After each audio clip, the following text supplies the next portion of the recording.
Alright guys, it's time to check in on Concord. I'm not sure anybody even remembers this game. The internet moves quickly, our memories are very small these days. But yeah, this was a thing for a minute. The game that lasted 2 weeks allegedly cost $400 million to develop over the course of 8 years.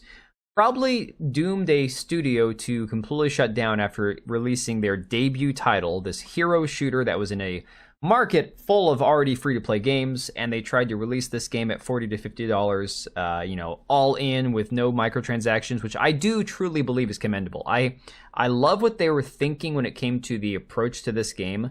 Unfortunately, it's just not the world we live in anymore. So, it was doomed to fail from the get-go.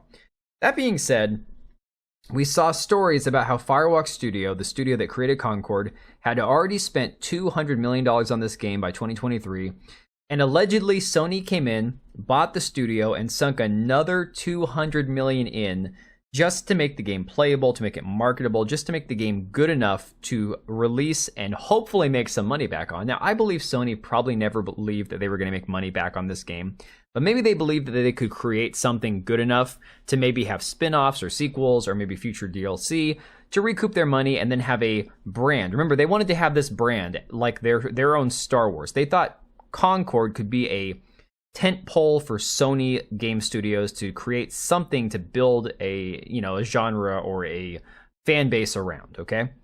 And of course, we also saw these claims that the studio was clouded by a shroud of like toxic positivity where you couldn't even say anything negative about the game. So if you saw the train wreck coming, you were not allowed to say anything about it. That being said, at $400 million, you would think that this is the biggest gaming disaster of all time, but it's not even close, allegedly, and we'll get into that in a minute. Just a quick word from Instant Gaming. If you are looking at picking up any of the upcoming or recently released titles like Space Marine 2 or Black Myth Wukong, they have got all these titles available for Steam, for Epic, for PlayStation, for Xbox, you name it. Pick up Farming Simulator at 33% off, or the Ghost of Tsushima Director's Cut. I have had my eye on this game. I'm thinking about picking it up. And of course, Kingdom Come Deliverance 2 Gold Edition. Pre-order that if you feel like pre-ordering. I know not everyone's big on pre-orders, but you have the option there. And of course, they've got a 4.7 out of 5 star on Trustpilot, so very safe, very dependable.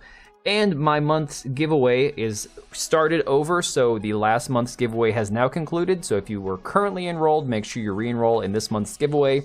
You don't have to purchase anything, just have to have an account on the site. So the link will be down in the description down below. Big thank you to Instant Gaming for sponsoring the channel. So it's really funny talking about flops and overinflated budgets because Star Wars Outlaws is one of those ones that I am having a really hard time finding actual numbers on. But allegedly, the way it's being estimated is that the budget for this game is somewhere between $200 and $300 million, which is pretty bad news for Ubisoft due to the fact that Star Wars Outlaws has sold just around 1 million copies in the month since it launched. Now, what's crazy about this is you would think 1 million units of anything sounds pretty good, except when you realize that that doesn't even come close to covering the cost of developing these games. In the current year, in the current era that we exist in, with the bloated budgets of these titles, I swear to God, it's like you could make a blockbuster Hollywood film for that kind of money, and sometimes these films will actually break $1 billion in the box office. So $300 million for a game that they've sold just over 1 million units on is mind-boggling. And yet, this is not even going to be the biggest Ubisoft flop this year, guys. People forget about Skull and Bones. They think about Star Wars Outlaws being a disaster, Assassin's Creed Shadows getting postponed to next year being embarrassing for Ubisoft. But I have been trying to get through to people and explain to them, guys, nobody is like recognizing how big of a disaster Skull and Bones truly was. Because it was a thing, it was here for 1 minute, gone the next. But this game, allegedly, according to Endymion sources within Ubisoft, cost between $650 and $850 million. Now remember, guys, back when this game was released, Yves Guillemot, the CEO of Ubisoft, the man who says you need to get comfortable not owning your games, thinks you're a racist if you don't want to play race-swapped characters, and of course has been trying to reaffirm his, reassure the investors that everything's going great, everything's going to be great, everything's going to be wonderful, don't worry about it. Don't worry about the fact that their stock is currently in the toilet, guys. The fact of the matter is, if they spent anywhere near this number on Skull and Bones, this is an absolute minefield for Ubisoft to have to navigate, because they are a rapidly sinking ship, no pun intended. And once Assassin's Creed Shadows comes out next year, that's going to be the nail in the coffin for them. If that game doesn't make $1 billion, if it doesn't cover its cost and then bring in like double what it costs to make it, I think Ubisoft is toast. So this article from that Park Place says, according to YouTuber Endymion and his sources within Ubisoft, the project that ruined Ubisoft and put them in the dire financial position they're in after Star Wars Outlaws soft sales in the second quarter is Skull and Bones, which he claims cost between $650 and $850 million. Endymion shared, I was told that the project that ruined Ubisoft was not actually Outlaws, it was Skull and Bones. My sources told me that they have seen multiple different versions of the game that were each completely different over the years. They said that they were told that the budget was spent on Skull and Bones. It ranged somewhere between the $650 and $850 million range over the course of 10 years. Now, 10 years, long time to develop a game. Again, we talked about Concord costing $400 million, and that was an 8-year total development time. So 10 years at $650 to $850, while that seems insanely high, it seems almost unrealistic, like impossible to imagine. You have to realize the companies that we're talking about, companies like Ubisoft, they are not good with how they allocate funds to their games. We've seen them overspend time and time again on so many of these disasters. Endymion wanted to say, and that Skull and Bones failed so badly for Ubisoft, it was the actual reason why they're dying the way that they are. It's not actually Outlaws and Shadows, if you can believe it. They sunk a legendary amount of resources into that game, and it clearly did not work out for them at all. Now remember, they released Skull and Bones with a $70 price tag, guys.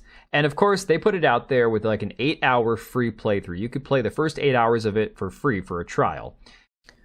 Following the game's release, Tom Henderson at Insider Gaming reported that the game currently had around 850,000 players at the time of writing, which included those who had opted to play the game within the 8-hour free trial provided by Ubisoft. In the same report, Henderson detailed Ubisoft spent around $200 million on the game and doesn't expect to make it back. Wow. Yeah, that's a very different number from the 850 that we were hearing now. Now, again, I would argue that 850 might be a bit on the high side. But what's even more embarrassing, I would say, for Ubisoft and for Skull and Bones, this is a game that they put on sale for $10 at Best Buy just to try to push a few extra copies out there.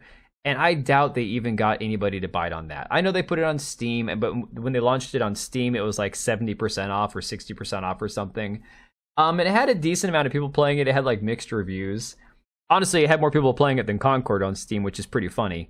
But again, I am blown away by this number. I think, again, 850, while it sounds a tad high, while it might be a bit much to believe, if it's anywhere closer to $600 million even on the low end, dude, Ubisoft is done. They're toast. They're going to be shut down, sold off, declaring bankruptcy by this time next year, if not sooner. So let me know what you think about all this, guys. Do you think that 850 number is even realistic?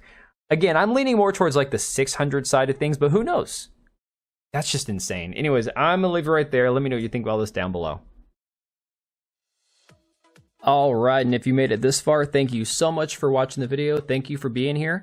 I do have 2 channels, Minimal Effort Podcast, as well as my gaming channel. I do have a Twitch and Kick for my gaming channel. We do live streams over there occasionally, maybe once a week.